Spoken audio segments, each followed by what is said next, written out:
Dobrý deň želám.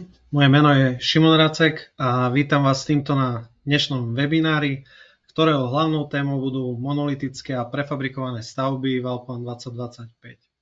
Okrem mňa vás dnešným webinárom bude sprevádzať môj kolega Oliver Orlovský, ktorý vám predstaví mostné a inžinierské stavby v edícii Alpan Civil.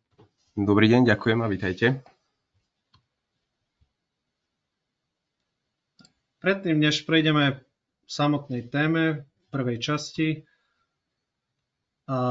tak by som si na úvod dovolil v krátkosti vysvetliť zmeny v licencovaní, ktoré nastali s príchodom verzie 2025. Samozrejme zmenilo sa pomenovanie tých licencií, ale dnes sa sústredíme na 3 a tými sú Alpan Ultimate, Alpan Civil a Alpan Precast Premium.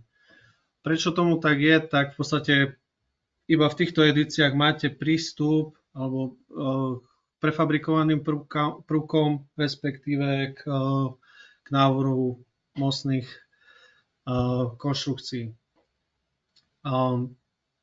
Ako môžete vidieť na slade, tak vyzdvihol som určitú funkcionalitu, ktorá je zásadná pre tvorbu či už monolitických alebo prefabrikovaných prvkov, čiže budete využívať stavebné prvky, pokročilé modelovanie, detekciu kolízií, výstuž.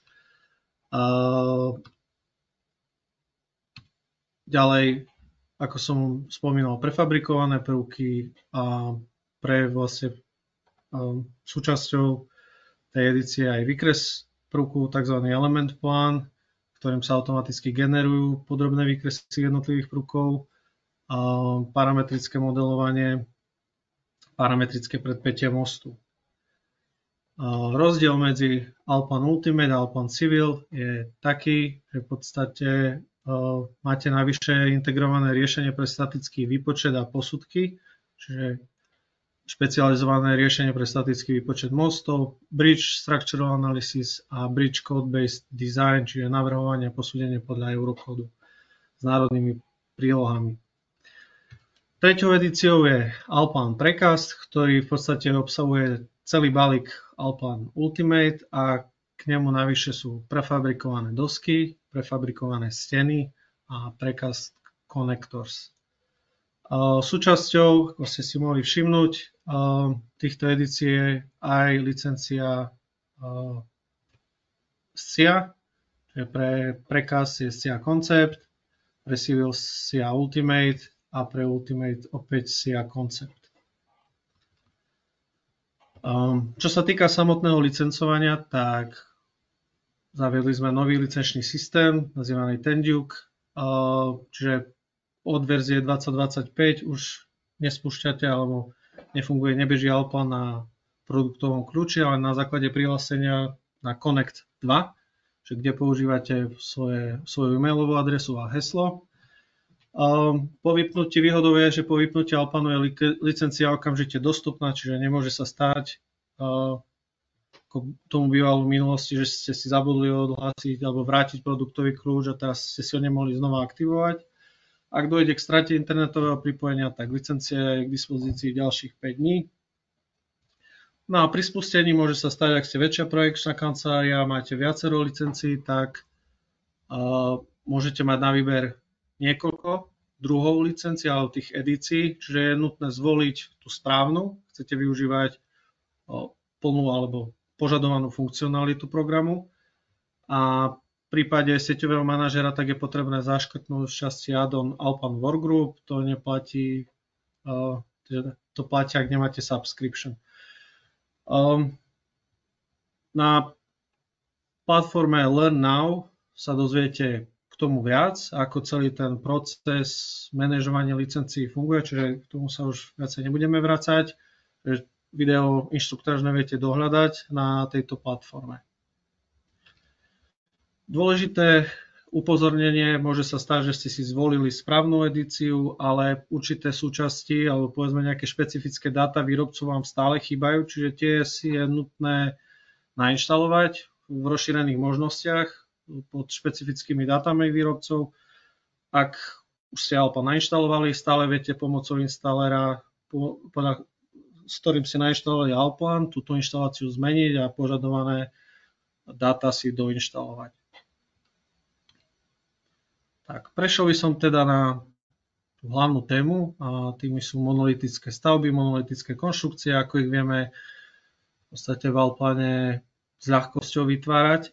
Tak v prvom rade odporúčanie je zakladať projekt na nejakej šablóne projektu. S inštaláciou máte niekoľko na výber, ak nemáte vlastné. Čiže pre to vystužovanie, ak sa budeme projektovať monolity, tak zvolili by sme šablónu pre SK alebo CZ vystužovanie, čiže na základe krajiny. A alebo kvôli čomu by ste mali zvoliť túto šablónu, tak s ňou sa vám vytvára v štruktúre stavby nejaká predefinovaná štruktúra. Čiže ak ste aj začiatočník a neviete, ako sa s Allplanom pohnúť ďalej, tak je tam v podstate kvázi návod, ako ďalej. Zároveň je vytvorený model rovín, ktorý je jednoduchšie modifikovať, ako vytvárať celý odznova, a tie jednotlivé fólie máte naviazané na ten model rovín, čiže ak budete kresliť nosné konštrukcie v týchto fóliách, tak aj tá výška bude zodpovedať modelu rovín. Zároveň súčasťou šablóny sú štýly plánov, čiže plošné elementy, nastavenie týchto kvázi zdrojov. K čomu, alebo aká je výhoda v podstate štýlov plánov a prečo kresliť pomocou štýlov plánov alebo štýlových ploch, tak jedným tlačítkom dokážete meniť stupeň projektovej dokumentácie, čiže nemusí sa to týkať len nejakej štúdie architektúry a potom idete do výkresu tvaru, ale môžete sa prepnúť aj medzi výkresom tvaru a výkresom vystúženia bez toho, aby ste nejakým spôsobom vy manuálne modifikovali ten plošný element, ktorý sa zobrazuje na nosných prvkoch. Aby to celé fungovalo, tak odporúčame samozrejme používať asistenta, ktorý je taktiež s inštaláciou, čiže nie je nutné nič vytvárať, je to vopred predefinovaný obsah, ktorý nájdete v palete asistenta. Môžete používať aj z architektúry, aj z betónových konštrukcií CZ, pretože je tam viacej prvkov, ktoré už sú naviazané na roviny podlažia. Čiže ak budete používať tieto prvky, automaticky sa k dolnej a hornej hrane priradí toho stavebného prvku sa priradí rovina podlažia. A zároveň pre ten plošný element sú zvolené štýlové plochy, čiže ako náhle vy zmeníte spracovanie plánu alebo definujete určitý typ alebo štýl plánu, tak k tomu sa prispôsobí aj ten plošný element. Tak prešli by sme nejakému pracovnému workflowu, ako v podstate vytvoriť nejakú nosnú alebo stavebný model. Čiže využívate predovšetkým modelovacie nástroje a tými môžu byť základné stavebné prvky, čiže stena, doska, základy vrátane pásov, základové dosky, pätky. No alebo môžete pri nejakých komplikovanejších konštrukciách s premenným tvarom využiť v podstate voľný modelár na s engineom Parasolid. Ďalej, druhou možnosťou je využitie parametrických objektov, čiže sú to objekty, ktorých tvar je definovaný určitými hodnotami, čiže vy to manuálne nemusíte kresliť, ale zadávate parametre, k tomu si niečo povieme viac o chvíľku, alebo môžete importovať model. Štandardným súborovým formátom je IFC, ale podporujeme viacero ďalších súborových formátov, SketchUp, 3D AutoCAD, objekt a tak ďalej. Čiže ak máte vytvorený daný model, tak chcete sa posunúť ďalej, čiže idete do projektovej dokumentácie a tou prvou je častokrát výkres tvaru. Čiže máme nejakú konštrukciu, v tomto prípade základové pásy alebo základový rošt so stĺpami. Čiže ten výkres tvaru definujeme na základe rezov, či už vertikálnych alebo horizontálnych. Využívame funkcie osového rastra, kód, popisov. Tých dielčích rezov môže byť niekoľko. Výhodou je, že v tých rezoch dokážete filtrovať buď či už na základe fólií alebo na základe hladín, čo sa má zobrazovať. Predstavme si, že to vytváranie tých výkresov je ako keby skladanie jednotlivých fólií na seba, čiže nemusíte zobrazovať všetko v jednom reze, môžete si navrstviť tie jednotlivé rezy na seba, ktoré v podstate vytvárajú ten finálny výkres.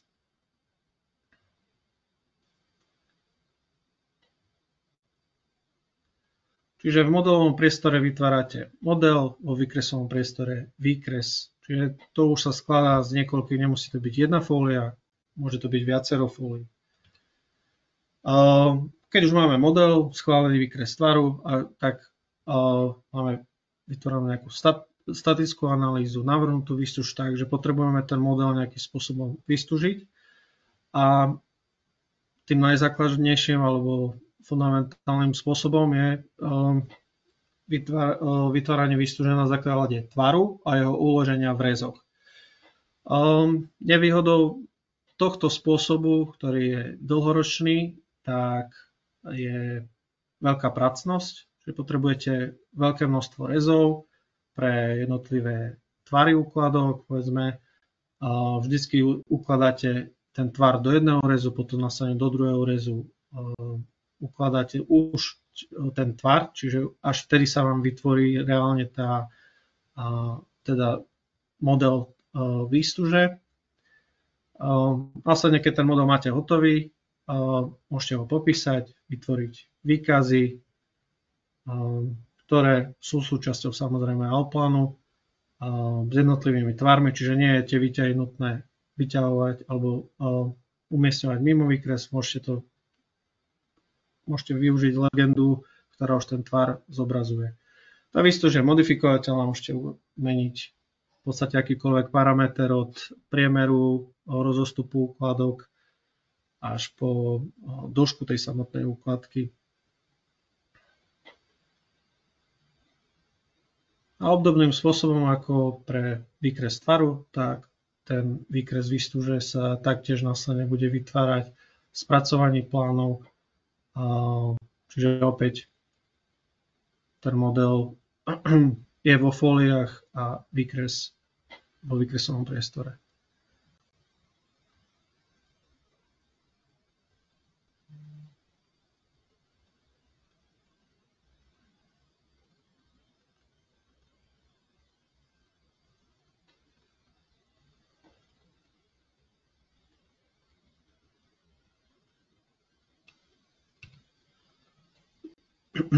Takže to bol celkovo prasný spôsob. Od verzie 2024 je možné výstuž vytvárať priamo v 3D modeli, čo v podstate uľahčilo spôsob alebo zjednodušilo spôsob a zrýchlilo ten proces vytvárania výstuže.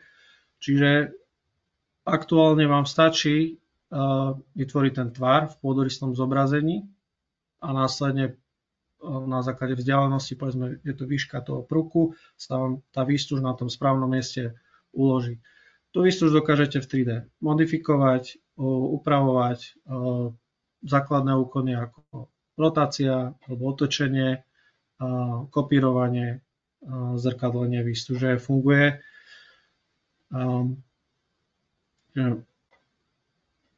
Ďalej môžete meniť povedzme dĺžku tých hákov, uhol hákov, rozostupy výstuže. Čiže je to modifikovateľné, nie je nutné to manuálne upravovať alebo dohľadávať v jednotlivých rezoch. Častokrát množstvo tých pohľadov na konštrukcie máte desiatky vo folii, čiže ťažko sa to hľadá, ktorú výstuž chcete modifikovať.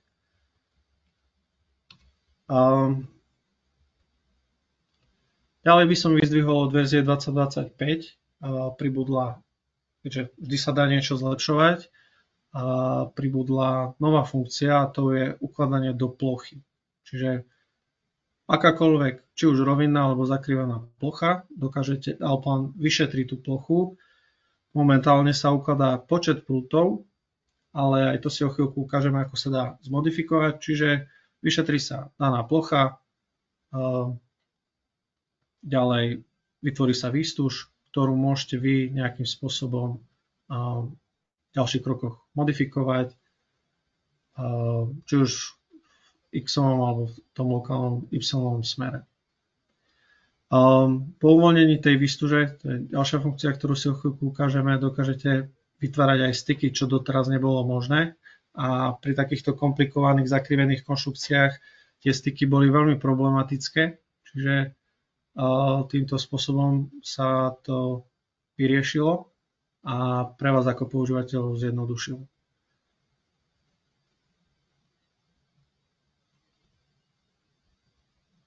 Čiže ako ste si mohli všimnúť, vytvorili sa dve rôzne položky tým, že sa zmodifikoval ten daný prúd, ale po prepoložkovaní Alpan rozpozná, že je to s rovnakým zakrivením alebo polomerom, rovnakou dĺžkou a tie položky boli zjednotené. Ďalší príklad, kruhové dosky, s ktorými sa častokrát povedzme, vy ako projektanti môžete stretávať, čiže už aj tu je možnosť vystúžiť do plochy. Ďalej tu výstuž upravovať, čiže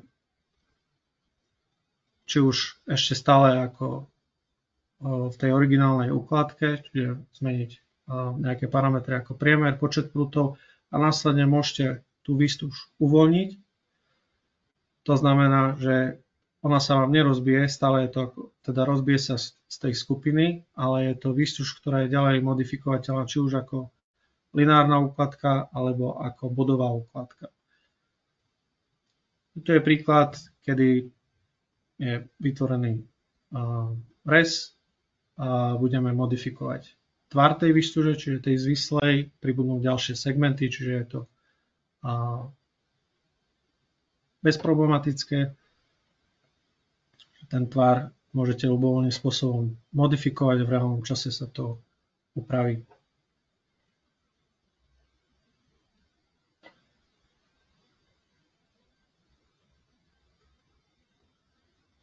Ďalej tú pozdĺžnú výstuž v smere toho zakrivenia je možné predĺžiť.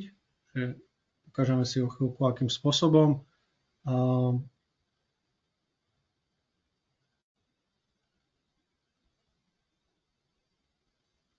Čiže predĺžením tej čiary alebo časti kružnice od nejakého počiatočného do koncového bodu môžete predĺžiť tvar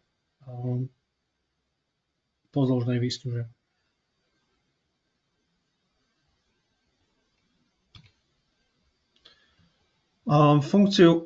Funkcia uvoľniť výstuž je veľmi zásadná, povedzme, s vydaním verzie 2025, pretože ak ste v minulosti vytvorili výstuž do plochy, povedzme, takéto jednoduchej steny a rozdelili ste výstuž v otvoroch, dokázali ste tie jednotlivé ukladky modifikovať.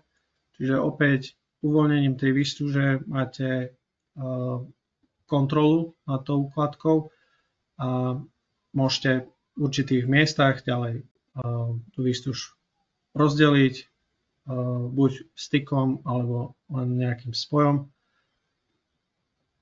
A zároveň môžete už tú rozdelenú výstuž opätovne ukladať, čo donedávna nebolo možné.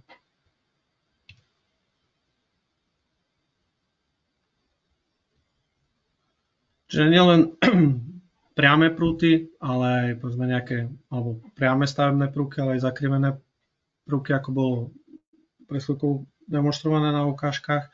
Aj v tomto prípade bola nastavená dĺžka prúta povedzme na viac ako 14 metrov, aby vznikol jeden súvislý prúd, ale tým, že sme to vystúžili do plochy, následne tú výstuž sa pokúsime nejakým spôsobom rozdeliť, ale nie je to možné, tak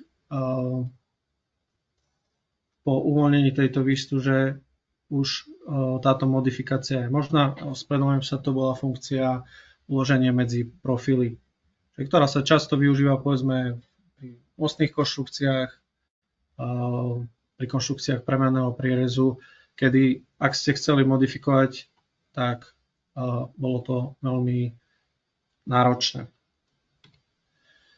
Samozrejme, vždy je priestor na zlepšenie a tým zlepšením sú parametrické objekty nazývané Python parts. Sú to skriptovateľné objekty v Altpláne, ktoré boli vytvorené pomocou programovacieho jazyka Python. Pre tých, ktorí by sa chceli dozvedieť viac, je uvedený odkaz na stránku, kde je dopodrobná rozpísané alebo je nápoveda, ako skriptovať.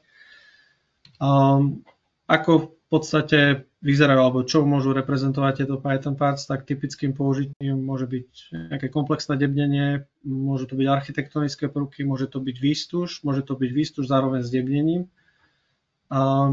alebo nejaké generovanie pohľadov a rezov. Čiže na pravej strane môžete na ukážke vidieť nejaké rampy, nosníky, podzemné objekty, revízne šachty. Čiže môže to byť prakticky čokoľvek, čo sa dá parametricky vytvoriť. Ja sa budem venovať predovšetkým automatickej výstuži, na ktorej vývoji sa už podielame niekoľko rokov a vždy je stále priestor na zlepšenie. A čo tá automatická výstuž robí, tak automatizuje prakticky tvorbu výstuže a urýchľuje celý ten proces, aj keď od toho vytvárania cez tvár a lineárnu ukladku v rezoch, cez vytváranie v 3D modely až po vytváranie cez parametre. To znamená, že po nakliknutí alebo po zvolení toho debnenia, čo môže byť nejaký stavebný prvok, stena, v našom prípade zatiaľ stena, stĺp, nosník a výstuž proti pretlačeniu dosky, tak automaticky sa vyšetrí debnenie a uloží sa výstuž v jednom, teda v horizontálnom aj vo vertikálnom smere, povedzme pre steny, uložia sa strmenie, prídavná výstuž a tak ďalej. Čiže zároveň je to nástroj, ktorý reaguje na zmeny v architektúre, čiže je parametrické. Ako náhle sa zmení ten zdrojový prvok, tak výstuž sa prispôsobí. Či už povedzme, by ste zmenili hrúbku steny, rozmer stĺpa, tá výstuž sa automaticky upraví. Kde tú automatickú výstuž nájdete, tak v module vystúžovanie v inžinierských stavbách alebo v knižnici pod Python Parts. Takže tu som pre vás pripravil nejaký prehľad. Tá logika vytvárania je u všetkých Python partov rovnaká. Vždycky vyberáte nejaký prvok. Ten výber môžete ponovom aj resetovať, čiže nie je nutné ukončovať funkciu. A v tej prvej záložke, čiže idete vždycky z vrchu dole, vždycky vyberáte najprv prvok, následne definujete jednotlivé parametre. Čiže v tej prvej záložke sú obecné parametre, ktoré môžu byť v interakcii povedzme so stropnou konštrukciou, čiže poloha dosky voči stene alebo hrúbka dosky nad stĺpom, hrúbka dosky nad nosníkom. Ďalej môže to byť nejaké obmedzenie minimálnej, maximálnej výstuže, trieda betónu a krytie predovšetkým, to najdôležitejšie, čiže pre steny ho viete definovať v každom smere alebo pre každý povrch, hore, dole, vľavo, vpravo, vpredu, vzadu. Ďalej v tých ďalších záložkách už ideme definovať hlavnú výstuž, čiže v prípade stien to môže byť vystúženie buď prútovou výstužou alebo sieťami a v tých ďalších parametroch je definícia odstupu a priemeru pre vertikálnu, horizontálnu výstuž, v prípade stĺpov výstuž v rohoch alebo nejaká prídavná bočná výstuž. No a pre nosníky horná, dolná, hlavná, prípadne nejaké prídavné výstuže. Pre šmikovú výstuž je tam počet líšt alebo jednotlivé oblasti a odstupy trňov. V prípade, že sa nachádza stĺp nad stĺpom, tak už sa ten dialog automaticky mení a ponúka vám povedzme krepovanie výstuže, prípadne iné ukončenie. V tých ďalších záložkách už máme návrh strmeňov alebo nejakých zásuvných prútov, ktoré uzatvárajú stavebný prvok. V prípade stien je možné ešte zvoliť spony alebo dištančné prúty.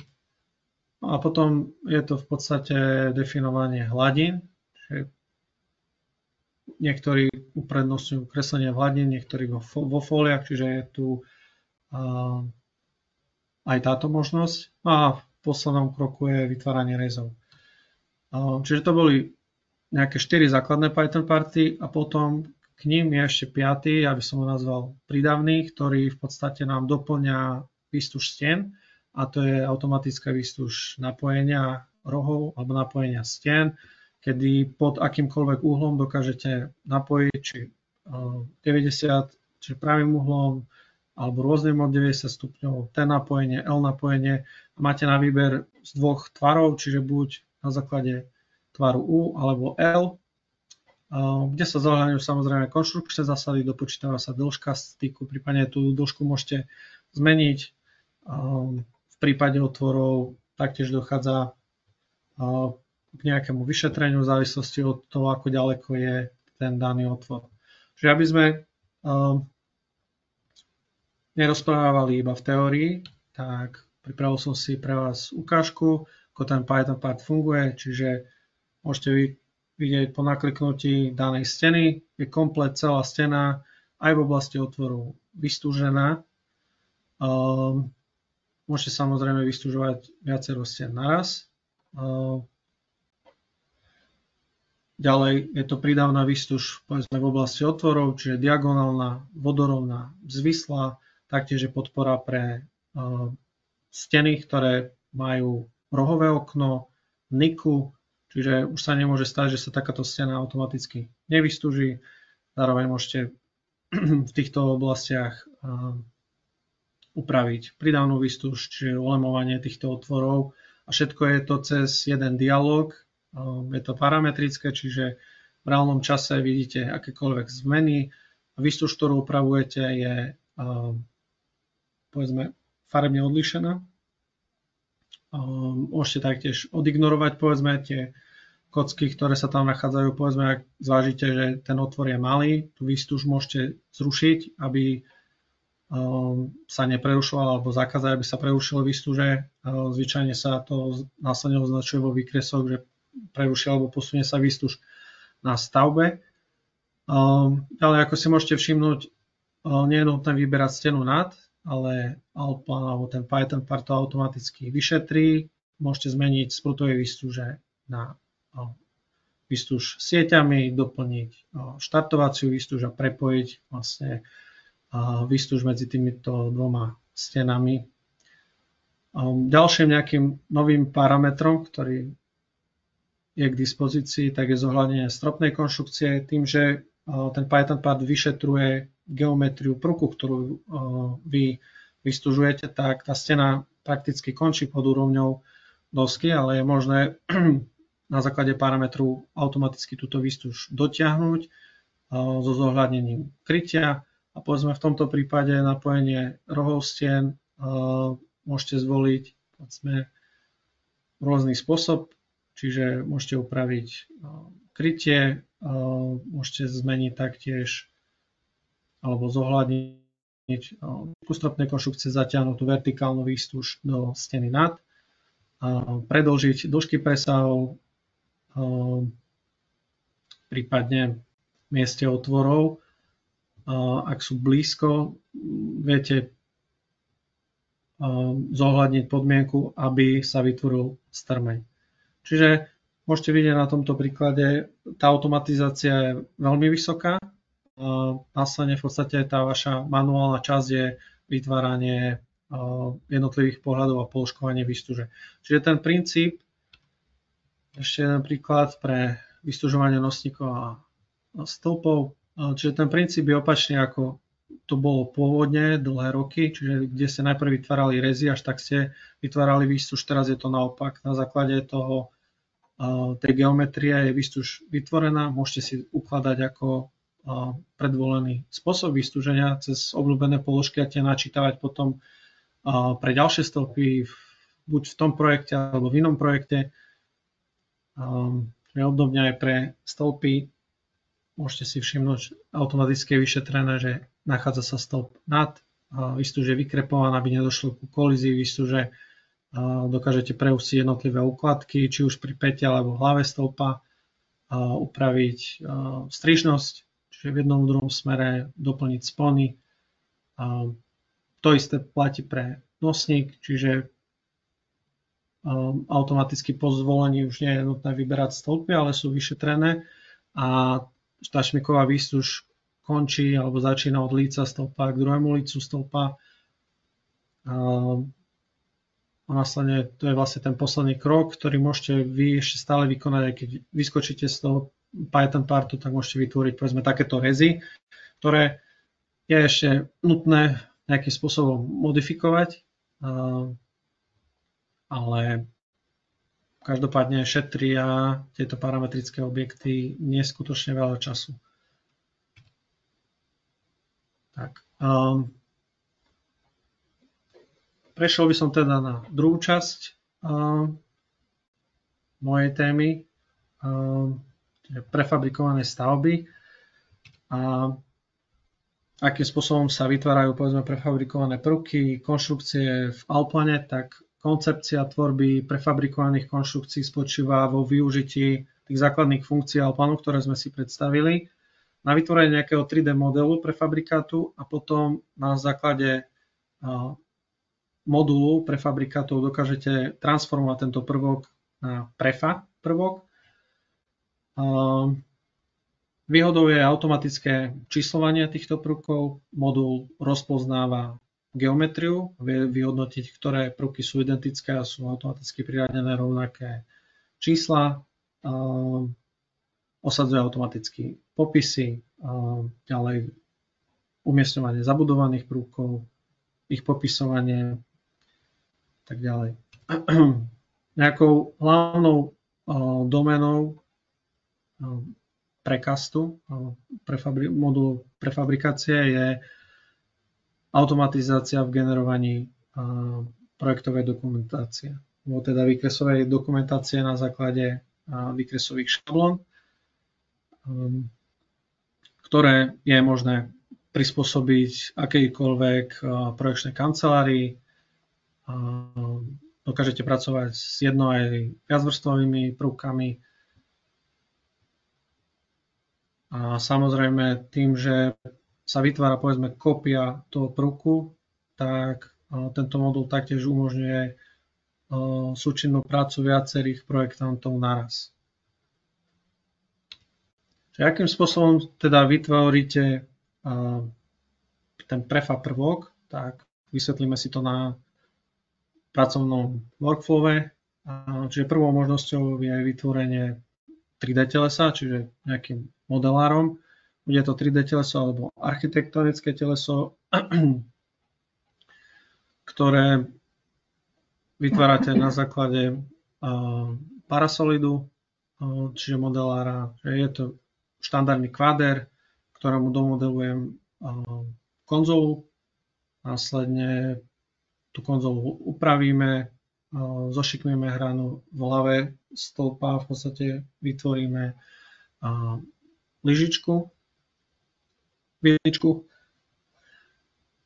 no a v päte stĺpa nejaké taktiež geometrické úpravy na základe booleovských operácií. Prakticky sa jedná o zlučovanie kvádrov alebo odčítavanie tých jednotlivých objemov a týmto spôsobom máte vytvorený praktický objekt, ktorý sa následne bude prevádzať na prefab prvok. Ďalším spôsobom povedzme, je využitie opäť parametrických objektov, čiže v knižnici máme niekoľko druhov. V tomto prípade sa vytvára väzník pomocou Python partu, kde môžete modifikovať v podstate prakticky akýkoľvek rozmer. Výhodou týchto parametrických prvkov je to, že v prípade, že mám vytvorený a rozkopírujem si ho a následne by som vykonal akékoľvek úpravy, tak tým, že sa jedná o identický prvok, Allplan mi ponúkne možnosť, či chcem tieto zmeny, povedzme ako tomto prípade výška uprostred, čiže zmenil som výšku nosníka, chcem preniesť aj na ostatné prvky.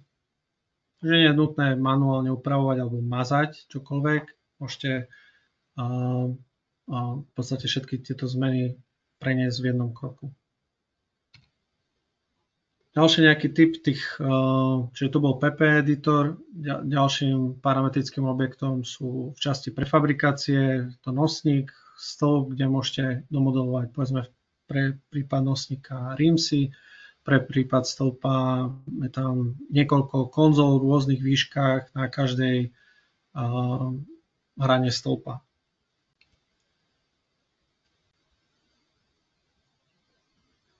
No a treťou možnosťou by bol import, povedzme, nejakého modelu, či už prostredníctvom IFC alebo iného Allplan projektu, prípadne to môže byť SketchUp, Revit, 3D DVG a podobne. Štvrtou možnosťou je vytvorenie 3D telesa, povedzme, z nejakých 2D konštrukcií. Častým príkladom je tvorba prefaz schodiska, kedy máte, povedzme, od architekta len nejaký res v podobe 2D čiar, ktoré si vy dokážete previesť na 3D polygón, čiže uzavretý 3D polygón, ktorý následne dokážeme previesť na plochu a z tej plochy vytvoríme v podstate objem a vznikne nám 3D teleso. Čiže v tomto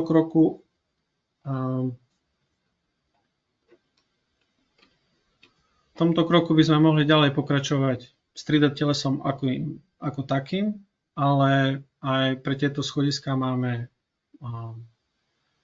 parametrický objekt Python part na tvorbu, čiže môžeme to buď definovať na základe parametrov, alebo dokážete prebrať tú geometriu na základe nejakej plochy alebo uzavretého polygónu. Čiže môžete si všimnúť, vytvorila sa identická kópia s tým rozdielom, že je to parametrický prvok. Čiže viem pridávať počet stupňov, dokážem upravovať povedzme ten tvar alebo pri hlave a pete toho schodiska, čiže môžem rozšíriť ho od podestu. Ďalej dokážeme vytvárať parametrickú výstuž, čiže na základe hrán dokážeme definovať jednotlivé ramena tej výstuže.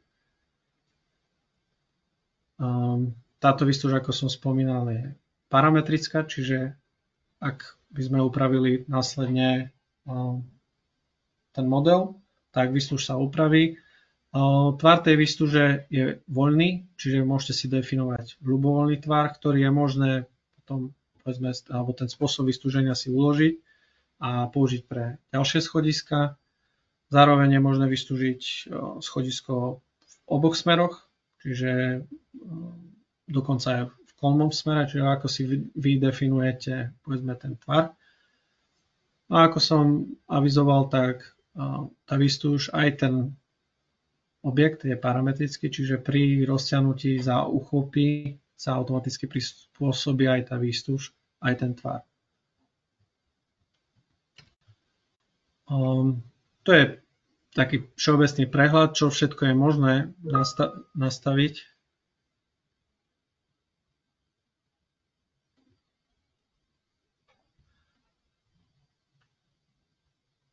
Tak jedná sa predovšetkým o nejaké všeobecné parametre pre to rameno, čiže šírka schodiska, počet stupňov, šírka, výška a dĺžka dosky ramena, hrúbka teda. Potom sú tu nejaké atribúty a ďalej to môže byť vytvorenie konzoly, teda podpory vpravo, vľavo, prípadne nejakých prestupov, NIC. A samozrejme vytvorenie výstuže a potom v tých ďalších záložkách nejaké zabudované prvky a definícia formátu. Tak, keď máme vytvorený prakticky ten 3D objekt alebo 3D teleso, tak následne cez ten modul pre fabrikátov vytvoríme na základe typu elementu druh prefab prvku. To číslovanie si môžete zvoliť a môžete rozšíriť text daného čísla a ako som už uvádzal na začiatku, tak Alpan rozpozná stĺpy povedzme s rovnakou geometriou a očísluje v podstate identické prvky rovnako. Ak dojde k nejakej zmene, tak povedzme jedného z týchto stĺpov, tak automaticky sa zmení to číslovanie, čiže nemusíte to vyrobiť manuálne, je to automaticky vyriešené za vás. To isté platí pre povedzme nejaký väzník alebo nosník. Môžete si zvoliť, čo sa bude popisovať, čiže štandardne je tam číslo položky, potom je rozmer, môže tam byť hmotnosť, čiže všetko sa dá v podstate v nejakých globálnych nastaveniach pre tie prefabrikované prvky nastaviť. Môžete pridať triedu betónu, prípadne ďalšie atribúty. Dôležité upozornenie, ak chcete pracovať s Alpanom Precast, tak odporúčame vám zakladať projekt, ako som uvádzal na úplnom začiatku webinára, tak je nutné použiť predefinovanú šablónu, ktorá obsahuje v podstate typy jednotlivých elementov, čiže tie by vám tam chýbali, ak by ste vytvárali projekt bez šablóny, čiže je tam šablóna prefa, čiže máte nejaký katalóg elementov, je rozšírený v podstate ten modul o lokalizačné dáta, čiže pre náš trh, čiže výrobný závod CZSK. Samozrejme, ten katalóg typov elementov si vy následne po nejakom duplikovaní tých prvkov, ktoré tam sú, dokážete rozšíriť o vlastné.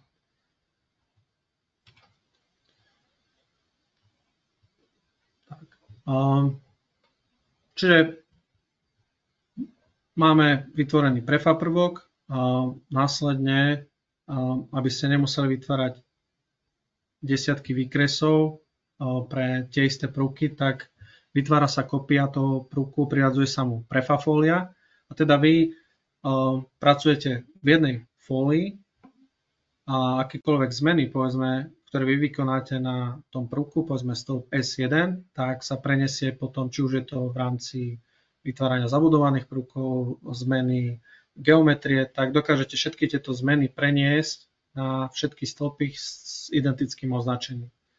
Na to sa využíva BIM Booster. No a následne, keď máte priradenú prefafóliu, tak priradzujete výkres prvku. Ten výkres vychádza z nejakej šablóny.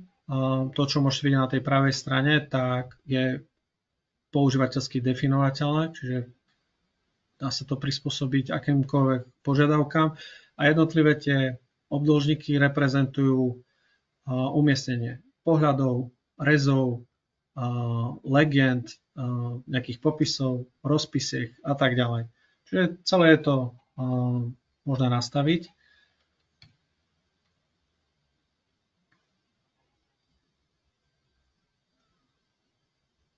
Tak. Ďalej, ako som už uvádzal, tak môžete vykonávať tie zmeny, akým spôsobom sa vlastne synchronizujú, čiže ste v danej fólii, tá zmena v podstate sa automaticky môže preniesť. Môžete zvoliť, aké zmeny sa majú preniesť na zvyšné prvky a v podstate upravujete ten prvok v jednej fólii a následne celý ten model alebo identické modely sú zmodifikované. Takúto úpravu je možné spraviť nielen v modeli, ale aj vo výkrese.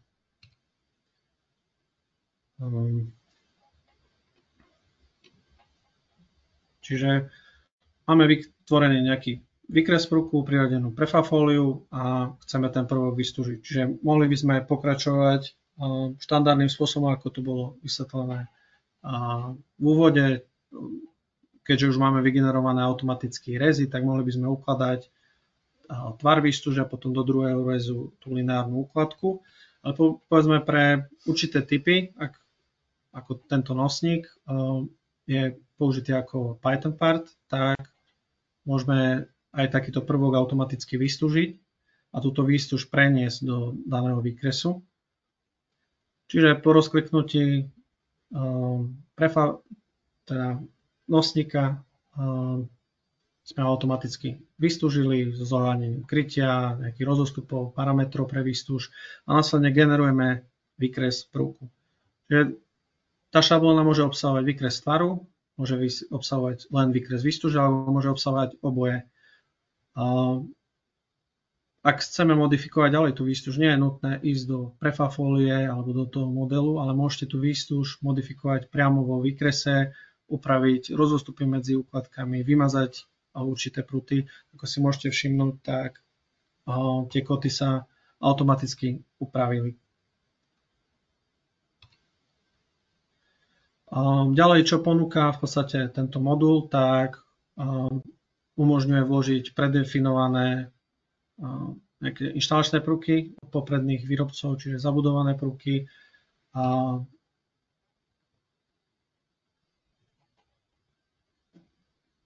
Tieto prvky sú úplne v rukách používateľa, dokážete si vytvárať alebo používať nielen, ktoré sú od špecifických výrobcov, ale dokážete si vytvárať aj vlastné a tie si umiestňovať do knižnice a následne používať v projekte. Čiže ako náhle vy doplníte nejaký prvok zabudovaný, tak automaticky sa vám aj dokotuje, že môžete si všimnúť povedzme na označení 2, tam automaticky kóta v tej výške, čiže na os.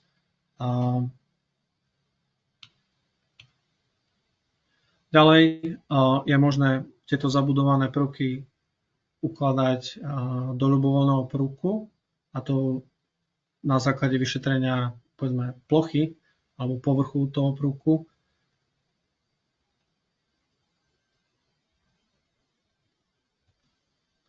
Polohu zabudovaného prvku môžete upravovať na základe nejakých dynamických vstupov, prípadne úchopov.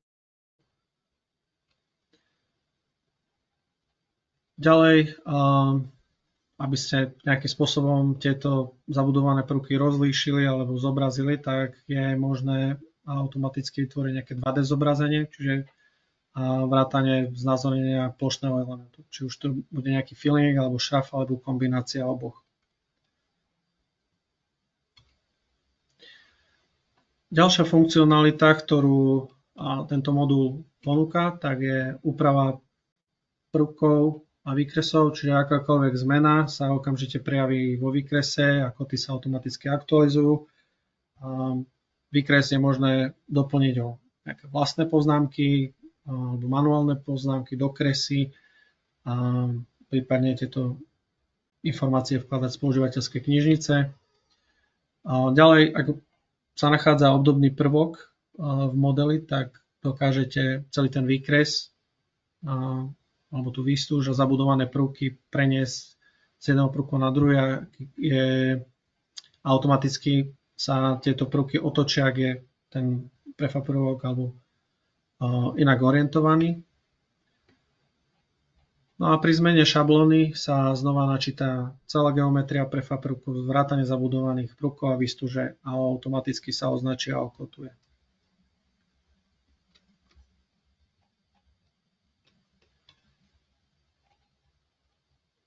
Na záver by som, čo sa týka tej rozšírenej funkcionality, spomenul ešte TZB asistenta, ktorý v podstate automaticky pretvára. Častokrát dostanete TZB model, máte stavebný model a tieto 3D telesá, ktoré sú od TZ barov, môžu to byť elektrovody, voda, kanalizácia, tak pomocou tejto funkcie je možné previesť tento model na zabudované prvky. Čiže šetríte si tým čas.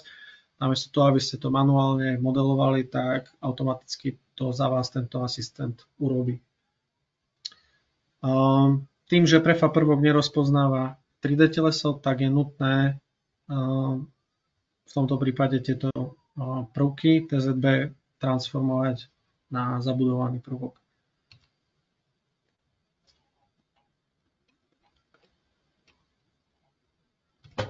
Ďalšou novinkou alebo funkcionalitou, ktorú tento modul ponúka, je debnenie voľných tvarov prefabrikátov. Čiže môžete vidieť oblúkovú stenu, na ktorej sa vytvorí, alebo časť oblúkovej, na ktorej sa vytvorí debnenie, ktoré kopíruje v podstate tvar tejto krivky.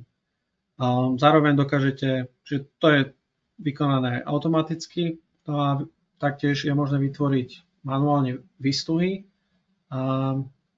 kedy v podstate debníme z vrchu nadol.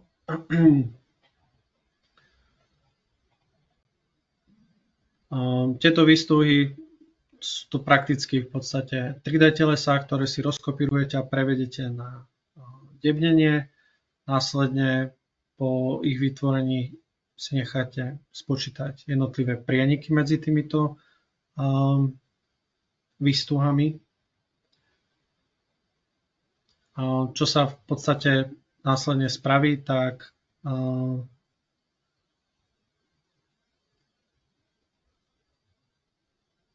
môžete v podstate orezať tie pretrčiace výstuhy podľa prefabruku. No a následne necháte vygenerovať jednotlivé zárezy týchto dvoch dosiek do seba. Dokážete generovať rozvinutý pohľad na debnenie s nastavením odstupu debňacích dielcov od 3D telesa, nakres všetkých debňacích prvkov a v podstate týchto výstuh.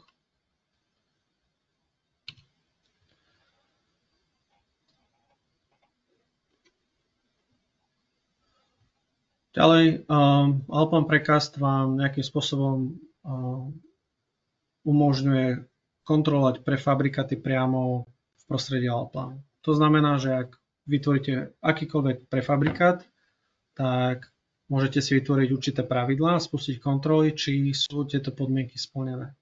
Príklad je, či je existencia transportných kotiev, prípadne či je navrhnutá adekvátna kotva, v závislosti povedzme od hmotnosti prefabrúku. Že ak tieto podmienky nie sú splnené, tak Alplan vás o tom upozorní.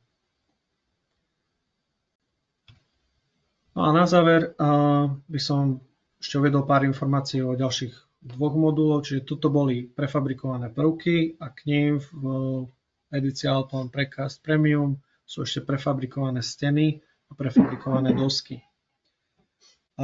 Tento modul v podstate funguje na princípe toho, že máte nakreslenú architektonickú stenu a program vám automaticky prevedie tú stenu na prefab panely. Aj so zohľadnením povedzme určitých podmienok a teda povedzme umiestnenie žeriavu, ktorý má stanovenú nosnosť, alebo teda nosnosť výložníka.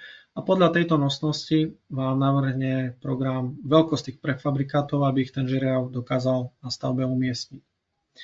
Ďalej to môžu byť nejaké výrobné obmedzenia, povedzme maximálna dĺžka steny.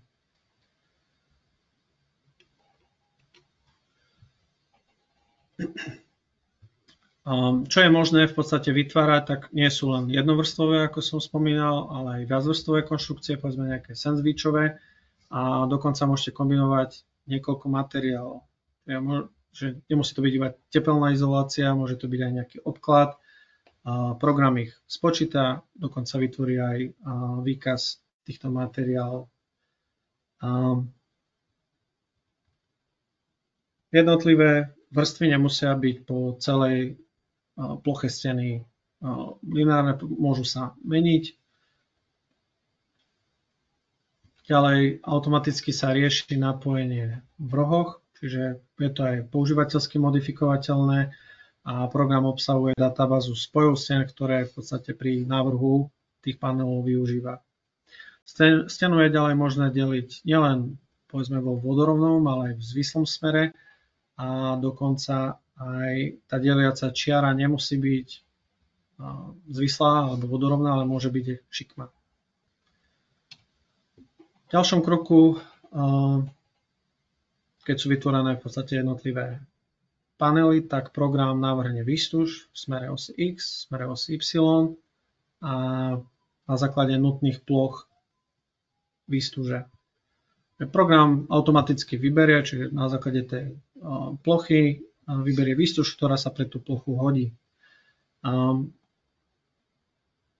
Dokážete vy ako používateľ definovať alebo predvoliť, povedzme, ak je určitý typ alebo teda priemer výstuže naskladený, tak môžete predvoliť, aby program vyberal iba z určitých priemerov a v podstate zvolil vzdialenosť rozostup tých prútov tak, aby bola splnená podmienka minimálnej nutnej plochy. Taktiež tento modul dokáže vytvoriť nájzdové plány izolačných dosiek a urobiť lemovanie požiarnych pásov v oblasti okien, ukončení stien. A čo sa týka výstuže a prepojenia jednotlivých vrstiev, tak môže sa tam nachádzať prehradový nosník, ktorý si vy ako používateľ dokážete definovať, alebo môžete prakticky použiť systémové prvky od výrobcov. Obdobným spôsobom ako steny funguje aj modul pre stropné konštrukcie a môžete vytvárať v podstate plné panely, dutinové panely, prípadne vyľahčené panely typu bubble deck a zároveň je taktiež možné vytvárať montované stropy s keramickou vložkou. Takto to by bolo z mojej strany všetko a predávam slovo kolegovi.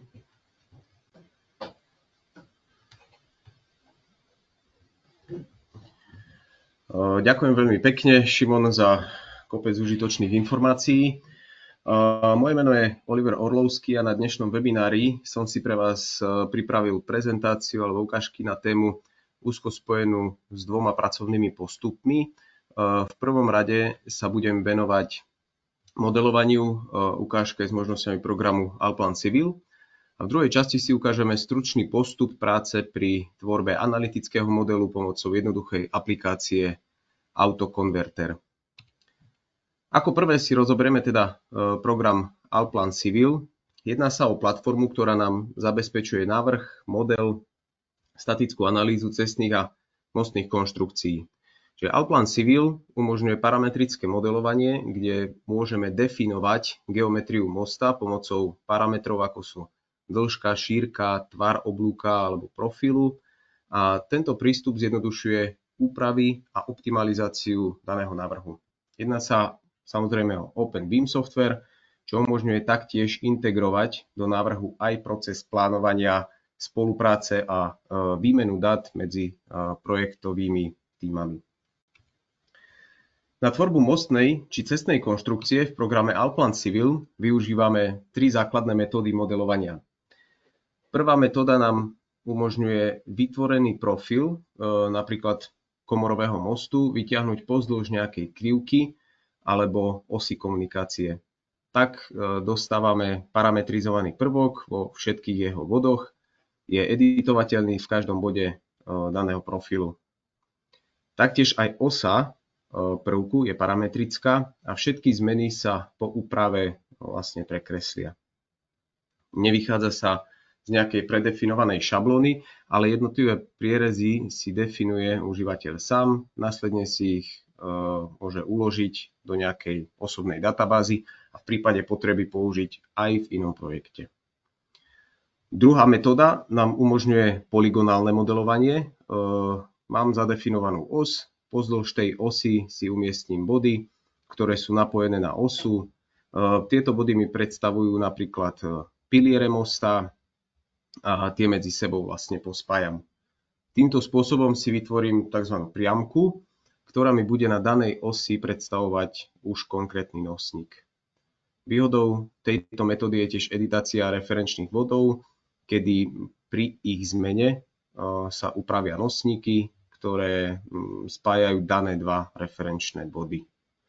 Takýto variant mi umožňuje vytvárať pozdĺž osy železobetonové alebo oceľové nosníky, na ktorých môže byť vytvorená napríklad taktiež nadbetonávka a tá už môže ale kopírovať danú trasu, to znamená, že využijeme využijeme aj tú druhú a prípadne aj tretiu metódu. Tá tretia a posledná metóda, tzv. Voľné parametrické modelovanie, funguje na báze tvorby samostatných 3D telies, ktoré sú taktiež parametrické, sú navzájom prepojené a využíva sa tak modelovanie napríklad mostných uzáverov, kratšie mosty, ktoré prepájajú rôzne potoky, podchody a podobne. K využiteľnosti danej metódy by som podotkol ešte jednu vec, a to spôsob využitia. Keďže aj táto metóda predstavuje metódu parametrických prvkov, využíva sa teda pri často sa opakujúcich konštrukciách tak, aby sa pri tvorení novej konštrukcie iba upravili hodnoty prvkov, ktoré už mám uložené vo svojom databáze, a tým sa ušetril čas prípravy a tvorby jednoduchých prvkov mosta. Čo si budeme hovoriť, pre mnoho firiem, ktoré sa zaoberajú tvorbou takýchto typov mostov, môže byť práve táto metóda kľúčová a najviac využiteľná, keďže daný typ mostnej konštrukcie je používaný relatívne opakovane a následne pri vytvorení jedného takéhoto parametrického mosta síce o čosi náročnejšie, čo sa týka parametrizácie, ale následne to extrémne šetrí čas a následne pracovný priestor. Tu je znázornená práve prvá metóda, kde môžeme vidieť parametričnosť daných prvkov, to znamená výška komory, šírka či dĺžka profilu, hrúbka danej konštrukcie a podobne.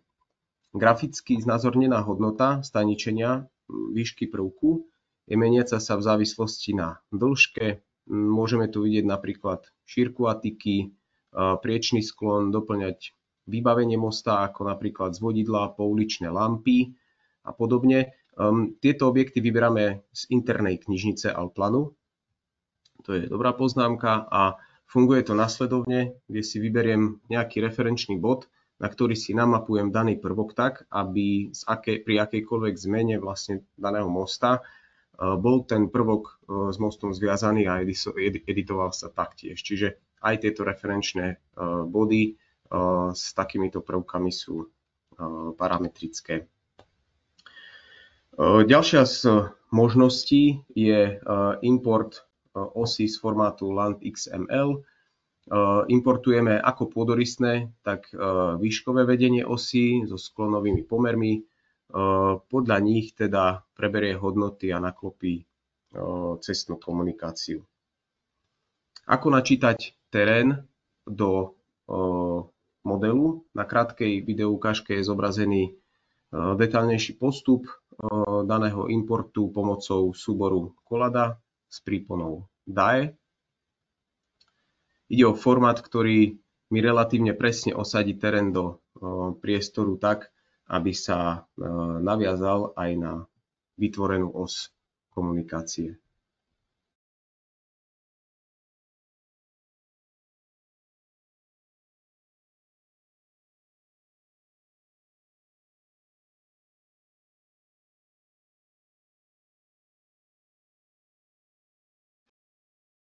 Takto nejako vyzerá daný import.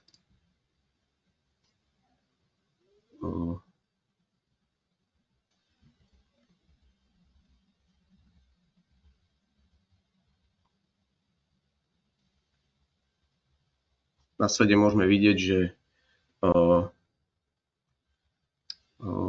tento súbor, respektíve tento formát mi ešte pekne vie previesť vlastne výšku daných elementov tak, aby mi kopíroval pekne osu. Na ďalšej snímke je zobrazená mostná konštrukcia so základom, mostnými piliermi a taktiež aj mostovkou. Ako funguje daná parametrizácia? V prvej časti sme mali most, respektíve spodnú hranu tej mostovky zakrivenú, ako môžeme vidieť.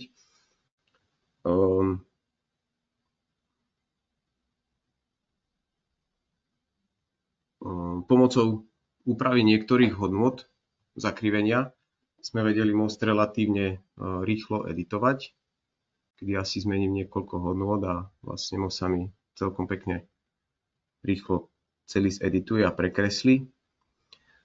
Zmena parametrov mostovky či atiky funguje taktiež na podobnom princípe, tak ako môžeme vidieť na tejto snímke, že most sa automaticky následne podľa novozvolených parametrických hodnôt prekreslí. To video síce je mierne zrýchlené, ale vlastne nie až tak, aby vlastne sme nevideli, že fakt je tam zmena niekoľkých hodnôt.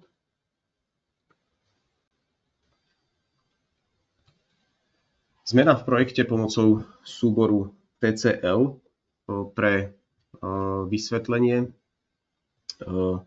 Zdrojový súbor dát, ktorý máme v Allplan Civil, sa nachádza v programe zapisovanom ako textový súbor. Znamená, vieme teda editovať aj ten samotný textový súbor bez modelovania a tak dosiahnuť zmenu v modeli. Je dobré sa v tom textovom súbore samozrejme vyznať. Pokročilejší užívateľ s tým však si myslím, že nebude mať až taký problém. Formát zápisu pre dáta modelu a jeho geometriu, ktoré on ukladá, z ktorých to načítava, je práve tento textový súbor. V druhom súbore, ktorý sa vytvára, sa nachádzajú hodnoty databázy spočítaných vnútorných síl, zaťaženia a podobne. Čiže po spočítaní analýzy sa výsledky uložia taktiež do samostatného súboru. Tým, že sú dáta uložené v textovom súbore, aj tento textový súbor vieme rozdeliť na jednotlivé časti a každú mať možno v samostatnom súbore a rozdeliť prácu aj medzi viacerých projektantov. Prípadne využívať samostatne uložené jednotlivé prvky z databázy, takže následne si ich vieme pospájať do jedného celku. Na ďalšej snímke môžeme vidieť ďalšiu z funkcionalít, a to využívanie booleovských operácií, orezávania či zjednocovania telies, kedy napríklad aj takýto zjazd alebo najazd si vieme naprojektovať úplne samostatne a následne ho v jednotnom projekte potom spojiť. Polygonálne modelovanie, ďalšia z variant.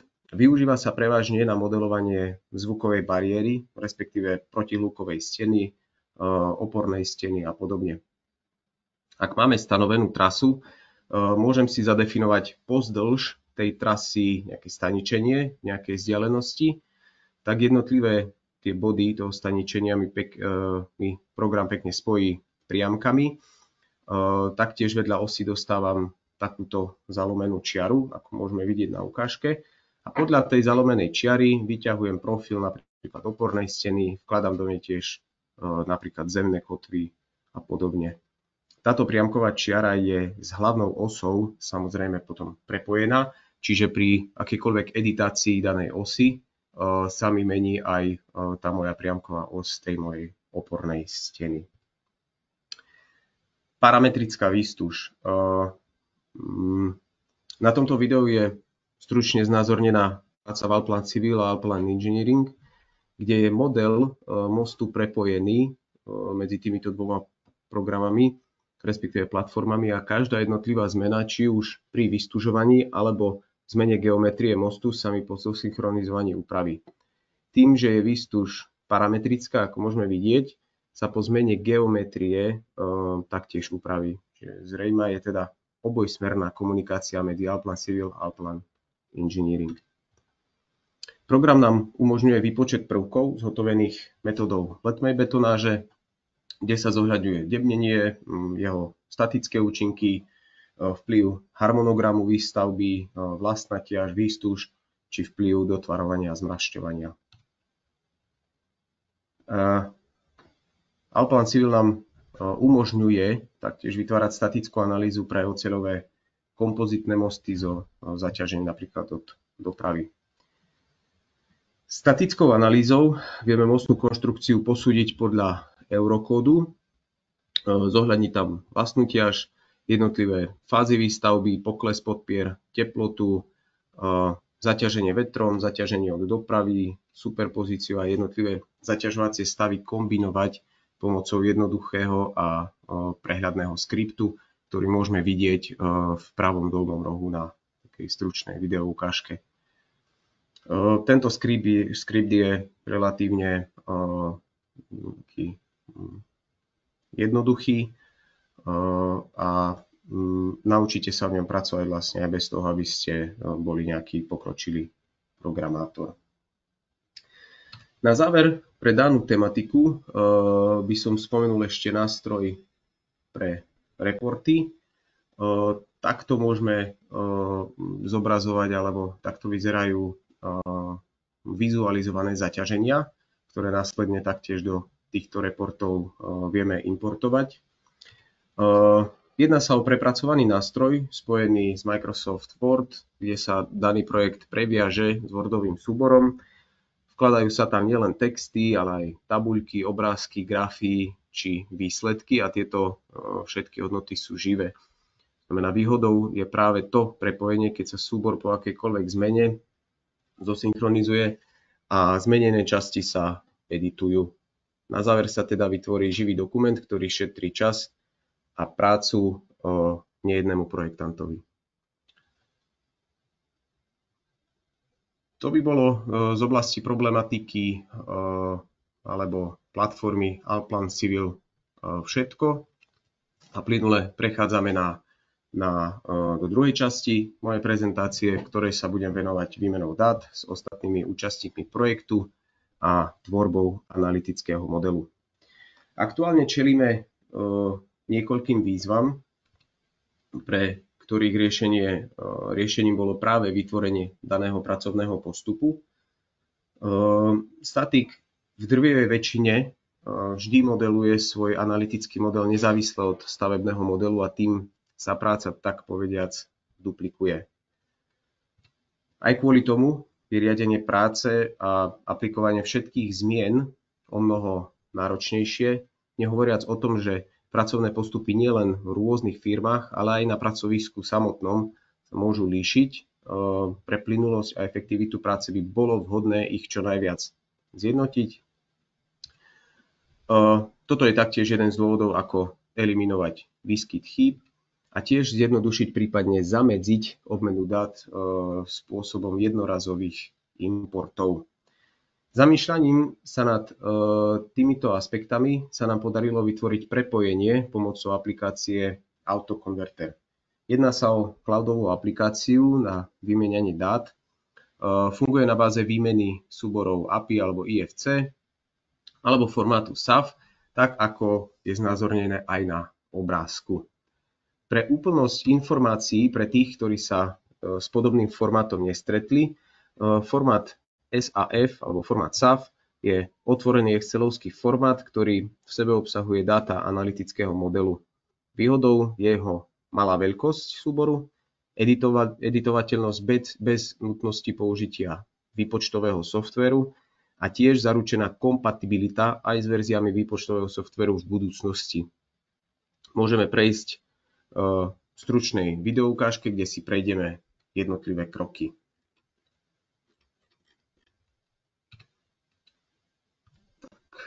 Začíname prihlásením sa do portálu BIM+, našej CDE platformy, ktorá už je vlastne dlhoročne známa. Tu sa nachádza náš cloudový pracovný priestor, kde si zakladáme projekty a následne ich spravujeme. Máme tu na takúto stromovú štruktúru, kde nachádzame aj aplikáciu Autoconverter. Teraz sa jej ešte vyhneme a pôjdeme si založiť nový projekt. Ja si vytvorím samostatný projekt ako ukážkový k dnešnému webináru. Zvolil som si jednoduchý názov daného projektu. Máme možnosť k danému projektu pripojiť aj stručný popis, prípadne klasifikovať nastavenie z iného už existujúceho projektu. Po otvorení dvojklikom sa dostávam už do mnou vytvoreného prostredia projektu. Môžeme vidieť náš pracovný priestor, avšak ešte bez dát. Aktuálne má môj projekt iba jedného jediného účastníka, a to mňa.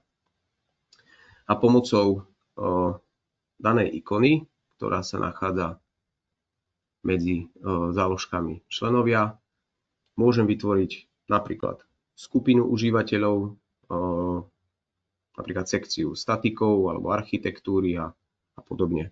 Následne do potrebnej sekcie pridávam už ďalších účastníkov projektu, ktorí budú mať prístup k dátam na rôznych úrovniach ako administrátor, editor alebo iba užívateľ s možnosťou prehliadania projektu.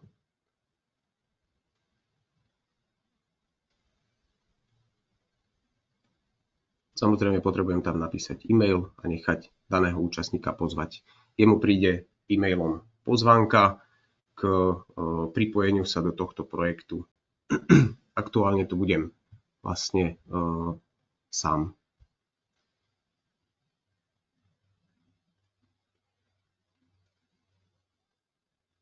Aktuálne sa v mojom projekte nenachádza žiaden z projektov. Importovať dáta môžeme pomocou vloženia súboru napríklad IFC do projektu, prípadne priamym nahratím dát z Allplánu. Ukážeme si vlastne oba možnosti. Ja som aktuálne využil formu vloženia IFC formátu. Po rozkliknutí sa dostávam už k požadovanému modelu, kde si ho môžem prehliadať a pokračovať vlastne k práci. Čiže dostali sme model na platformu BIM+. Samozrejme, tak ako kvalitne sú vymodelované časti stavby, také dáta bude mať k dispozícii. Čím detailnejšie bude moja práca vyrobená, tým lepšie sa mi následne bude pracovať a komunikovať aj s ostatnými účastníkmi projektu. Dáta modelu môžem jednotlivo zobrazovať, prípadne schovať. V závislosti na potrebe môžem upravovať grafické zobrazenie konštrukcie, prípadne jej nastaviť úplnú prehľadnosť, čo si vlastne tvoríme alebo robíme v tejto stromovej štruktúre, ktorú aktuálne vidíme. Máme možnosť vytvoriť, respektíve pracovať so štruktúrou modelu, ako teraz, prípadne konkrétne so štruktúrou stavby, ktorú sme tam importovali aj s týmito dátami. Tá sa nachádza v štruktúre stavby.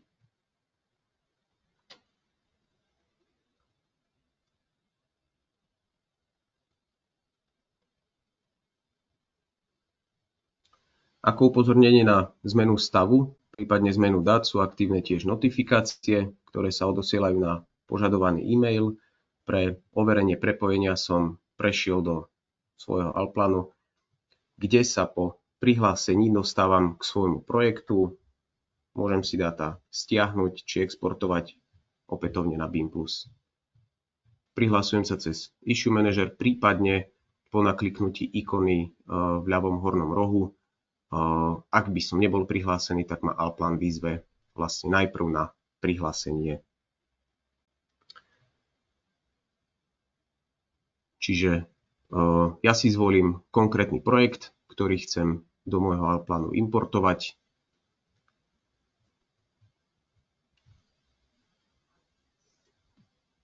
Daný projekt si môžem aj v takomto rýchlom náhľade skontrolovať a nechať stiahnuť. Aktuálne prebieha sťahovanie dát z portálu BIM+. Treba upozorniť na to, že dĺžka tohto procesu je priamo úmerná rýchlosti internetového pripojenia a tiež kapacite importovaných dát. OK, čiže dáta sa stiahli, je potrebné ešte zapnúť požadovanú hladinu,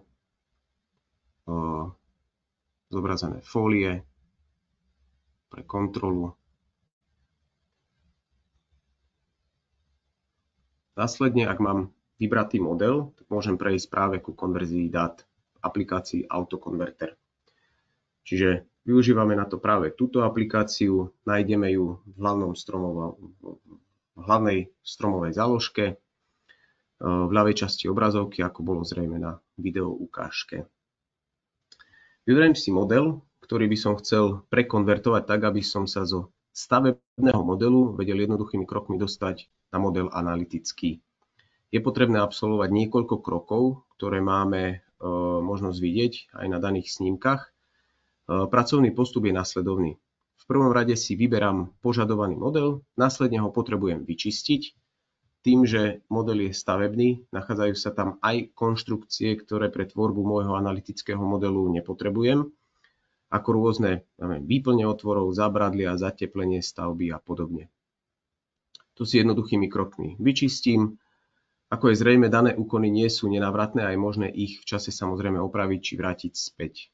V danom kroku určite odporúčam nastavenie vyčistenia daného filtra uložiť, aby sme ho vedeli v budúcnosti opätovne pri zmene v modeli použiť. Ďalším krokom je nastavenie rozpoznávania.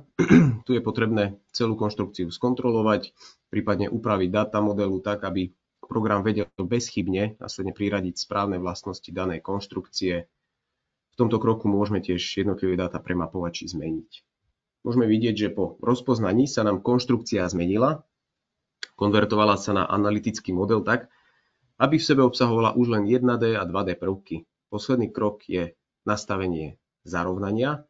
Tento krok podľa okrajových podmienok nastaví zarovnanie konštrukcie podľa správnosti, aby jednotlivé prvky spolupôsobili a vytvorili tak celistvý analytický model. Čiže tu je náhľad na okrajové podmienky.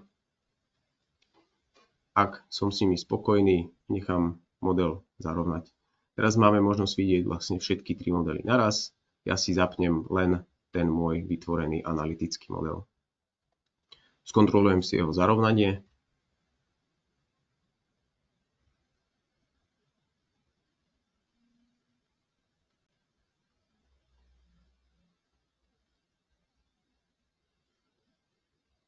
Tento model si následne uložím, respektíve publikujem tak, aby k nemu mal prístup aj statik a analytický model mohol obohatiť o podpery, zaťaženie, vytvoriť zaťažovacie stavy, kombinácie a podobne. Po prerátaní daného modelu sa tieto dáta opäť importujú na BIM+, a import a export funguje na báze formátu BIM+, prípadne formátu SAF alebo API.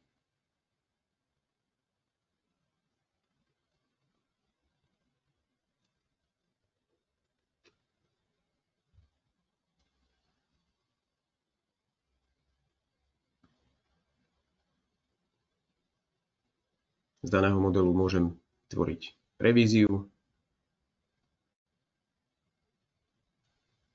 tak aby som mal k dispozícii vždy aj dáta v čase. To znamená, že budem vidieť, porovnať zmeny, prípadne vlastne skontrolovať celý model.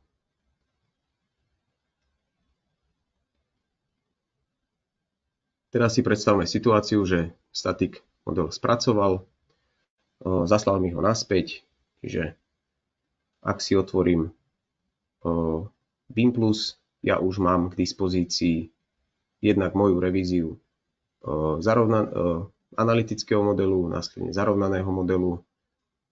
Ak sa prepnem naspäť do autokonvertera, môžem vidieť, že model, ktorý mi zaslal statik, je už opäť na portáli a je obohatený o jednotlivé zaťaženia. Čiže v tomto prípade jednoduchý zaťažovací stav s podperami. Na portáli BIM+, po uložení mám k dispozícii tiež svoj analytický model, s ktorým pracoval statik, samozrejme.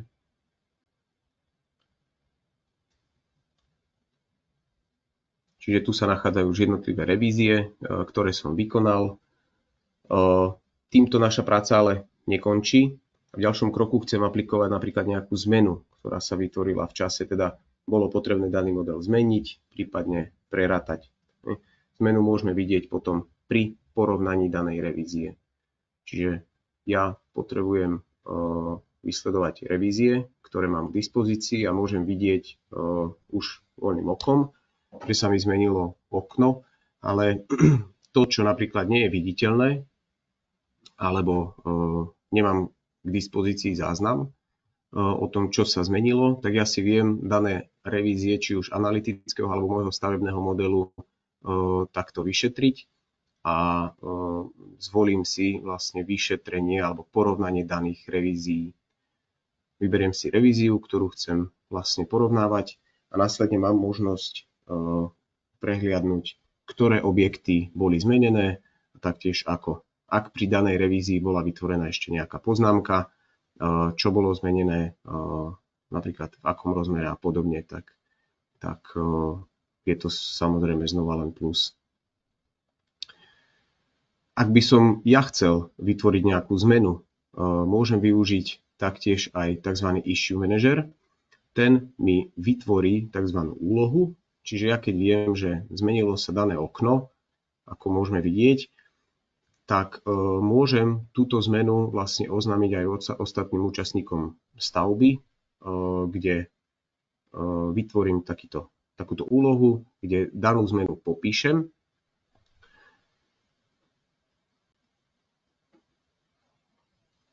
Následne tam uvediem zodpovedného projektanta, ktorý danú zmenu má zapracovať, kto k danej zmene má prístup, prípadne vyberiem dátum, dokedy táto zmena má byť zapracovaná.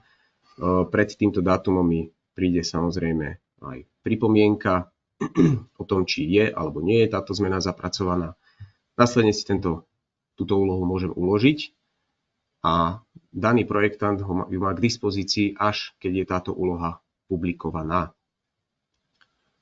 Publikovanie tejto úlohy je zrejme taktiež aj napríklad v aplikácii Allplan, čiže ja keď sa dostanem do svojho issue manažera, tak mám k dispozícii náhľad, kde mám rozpísanú konkrétne danú úlohu. Čiže mám tam presný názov, presné vlastnosti a popis, tie, ktoré som vypísal vlastne na Bimpluse, aj s reálnym náhľadom na danú konštrukciu.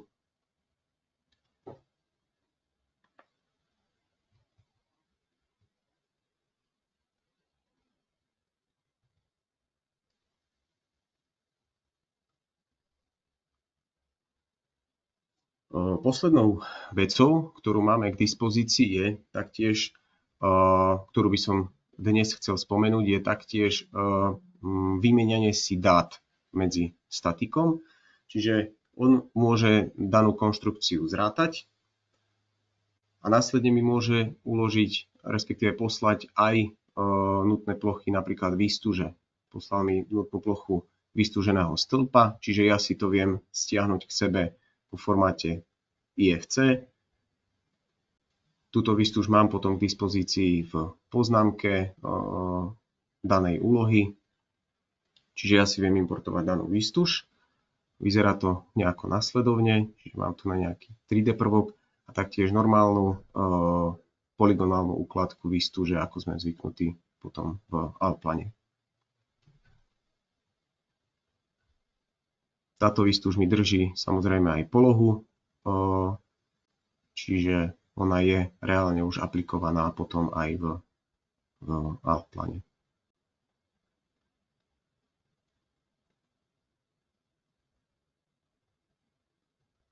Ako som spomínal, porovnanie revízií môžeme vykonať aj v autokonverteri, a to porovnanie práve tých analytických modelov, čiže viem si tam zobraziť zmenu napríklad materiálu daného prvku, prípadne zmenu geometrie, ktorá sa tam vykonala.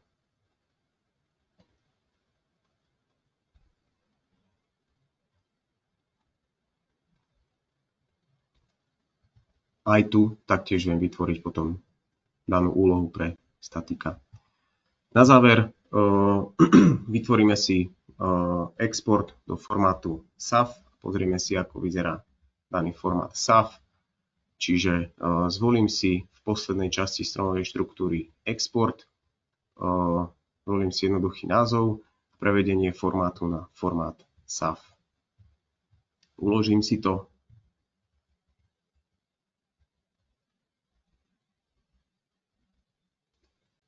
A následne takto nejako vyzerá daný formát mojej konštrukcie, čiže mám možnosť vlastne prehliadať všetky tieto dáta, prípadne ich editovať.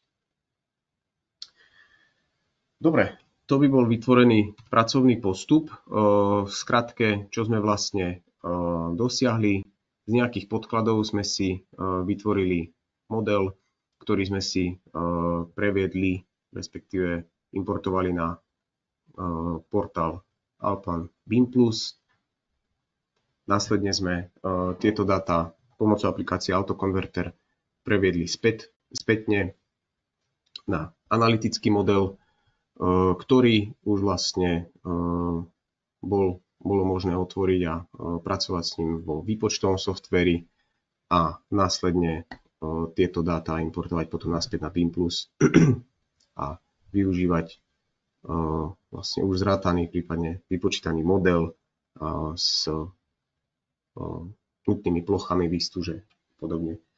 Je dôležité podotknúť, že výhodou tohto softvéru je práve to, že eliminujeme tú duplicitnú prácu z oblasti tvorby toho analytického modelu.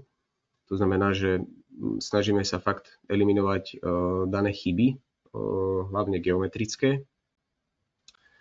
A taktiež výhodou je vlastne pracnosť, ktorú zamedzujeme práve tým, že máme uloženú tú štruktúru toho daného filtra a nie je potrebné vlastne opätovne znova premodelovať tie veci, ale môj model je aj pri akejkoľvek zmene stále zaťažený, stále pretvorený s podperami a podobne. To je z mojej strany z oblasti Allplan BIM+ a Convertru všetko. Na záver ešte uvediem, že tento a aj iné naše webináre patria do sekcie akreditovaných v rámci celoživotného vzdelávania v Českej republike. Jednoducho stačí vyplniť formulár, ktorý nájdete na tomto QR kóde, prípadne na našej stránke a potvrdenie vám vystavíme v najbližších dňoch. Vám ich taktiež potom môžeme zaslať aj mailom. Týmto by som chcel poďakovať za účasť, za pozornosť a verím, že aj touto formou sme vás dnes ukázali, prípadne obohatili ďalšie možnosti práce. Ďakujeme pekne. Ďakujeme za pozornosť.